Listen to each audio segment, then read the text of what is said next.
En Onda Cero, Los Toros en la Onda. Ignacio de Cosío.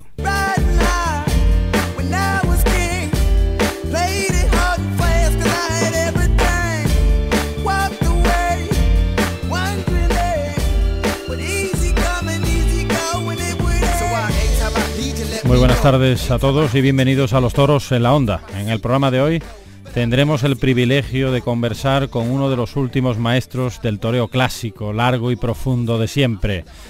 Su toreo, basado en la inteligencia, en el alarde del conocimiento de los terrenos del toro y sus grandísimas facultades físicas, lo sitúa paradójicamente entre la frontera de un toreo de otra época y la actual. El mes pasado de diciembre anunció su retirada definitiva de los ruedos para esta campaña. Posiblemente sea su última una tarde de San Juan y concediendo la alternativa a su propio hijo.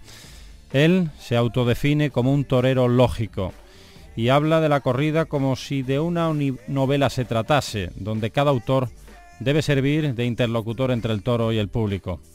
Este torero, licenciado en Bellas Artes, es lo que se conoce por todo un lidiador del noble arte de la tauromaquia, que por méritos propios, a base de honradez, honestidad y sentido de la verdad, ha sabido escribir su nombre entre los más grandes de la historia. Saludamos afectuosamente a todo un gran artista llamado Luis Francisco Esplá. Buenas tardes, maestro. Buenas tardes. Dentro de 3 meses se van a cumplir esos 33 años de alternativa, de una alternativa concedida por el mismísimo Paco Camino en Zaragoza de un toro del cordobés llamado Desorejado. Maestro, ¿qué balance podría hacernos de su experiencia, de esa gran experiencia vital y profesional junto al toro? No serían muchas las cosas a enumerar, ¿no? Y las vivencias, en fin, hay una cantidad de experiencias, no solo en torno al toro, sino todo lo que hay alrededor, el toro en el campo, la gente que he podido conocer a través de mi profesión. En fin, si uno tiene que estar agradecido en la vida o yo por lo menos tengo que estar infinitamente agradecido al toro, que me ha servido de herramienta para moverme en un mundo que sin él hubiese sido imposible. Hemos dicho 33 años de alternativa, pero en esos 33 años han sido muchísimas, ¿no? Sus tardes gloriosas, tanto en España como en Francia, en América, pero la que unánimemente siempre es considerada como una de las grandes, las más apoteósicas, fue la bautizada entre los aficionados, y muchos de ustedes se acordarán, ¿no?, como la corrida del siglo, celebrada en Las Ventas por San Isidro el 1 de junio de 1982. ¿Cómo se vivió, maestro Luis Francisco Esplá, esa tarde en la que todos salisteis a hombros, incluso el propio mayoral, ¿no? Sí, fue una tarde bonita porque además yo venía de un año en el que tomé la alternativa, venía un par de años ya, había tomado la alternativa, no me había pesado mucho el primer año de matador, de hecho me habían dejado incluso los choperitas, y en fin, empezaba a retomar ese crédito que tanto cuesta otra vez cuando se pierde, ¿no?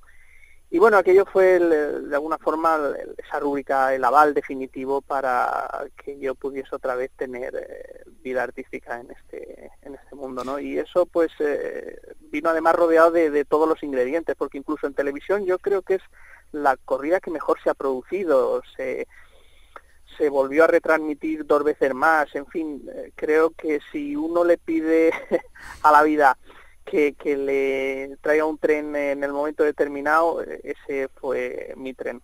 Aquí donde lo ven es muy modesto, él no apunta que esa tarde además cortó las 2 orejas, que fue el par de la feria de banderillas aquel que colocó y evidentemente también triunfó con ese toro gastoso de Victorino Martín. Era una corrida interesantísima. De hecho, tuvimos a José Luis Carabia la semana pasada hablándonos de esa tarde extraordinaria, inimaginable, ¿no?, en un torero como le sucedió a Luis Francisco Esplá. Pero si tuviéramos que hablar de esas cualidades de este torero original, atípico, defensor, que le escuchan ustedes, resucitador incluso de suertes y maneras de un torero clásico, en constante preocupación por cada tercio, yo destacaría pues ese juego magistral con las banderillas, ¿no?, enmarcados entre los mejores de la historia. Ya digo, ¿de quién o cómo surge esa afición por banderillar, maestro Esplá? Mi padre, yo me crié en la escuela taurina de mi padre y pues... en Alicante. En Alicante. Era una escuela taurina que abarcaba todas las disciplinas del toreo. Uno no se comprendía ser torero sin conocer. Luego uno sería banderillero o no, sería mejor estoqueador, pero había que conocer absolutamente todas las suertes. Y conocí las banderillas y tenía una facilidad especial, sobre todo para definir los terrenos, porque al final las banderillas consiste básicamente en jugar con las querencias y los terrenos del toro.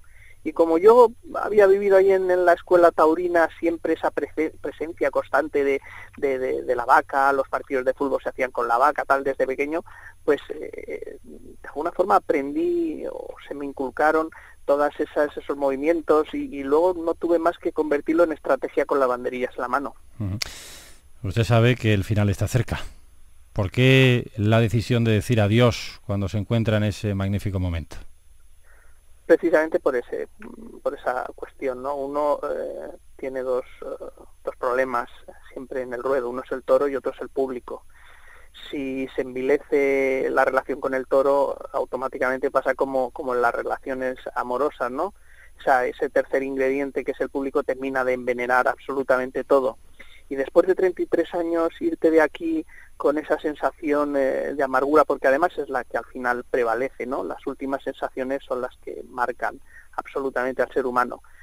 No quería forzar la situación y no sé, que se complique la cosa, que no nos entendamos el toro y yo, y que además guarde el recuerdo de un público completamente agriado conmigo después de 30 y algún año.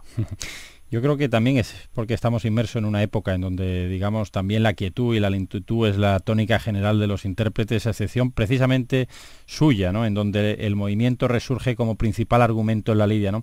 ¿Qué explicación podría tener esto? ¿Hacia dónde evoluciona el toreo? No lo sé, porque es cierto que el toreo va evolucionando, además es reflejo de los gustos de esa sociedad con la que tiene que compartir cronológicamente el tiempo. No sé a dónde derivará porque eso nunca lo sabemos, pero sí apunta a otro tipo de toreo, cargado de muchas más connotaciones estéticas, menos imprevisible que el toreo de antes. El propio toro ha perdido esa imprevisibilidad que le daba una dinámica totalmente distinta. Y yo incluso hace años ya que empiezo a verme desplazado de este concepto, ¿no?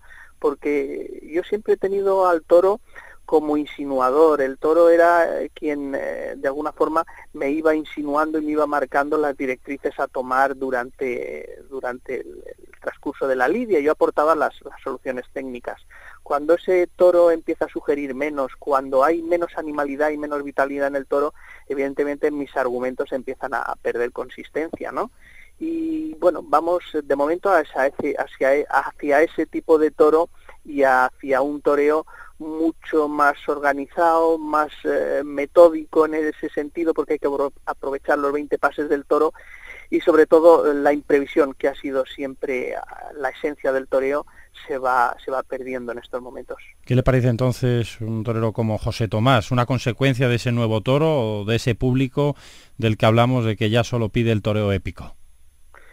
El toreo épico y además un toro que también da pie a ese toreo, porque es menos imprevisible. José Tomás hace 30 años o 35, cuando yo vengo al toreo, que los toros te cogían, no sabías por qué, pues hubiese tenido dificultades seguramente o hubiese cambiado, porque yo no tengo dudas de que José Tomás es un hombre privilegiado, es un artista privilegiado, y como todos los toreros que han vivido épocas o han marcado épocas rotundas en el toreo, hubiesen sido capaces de adaptarse en cualquier momento y hubiesen seguido siendo esa figura perfectamente definida que los ha caracterizado. José Tomás hace 30 años hubiese replanteado todo su toreo, porque los toros te cogían sin saber por qué.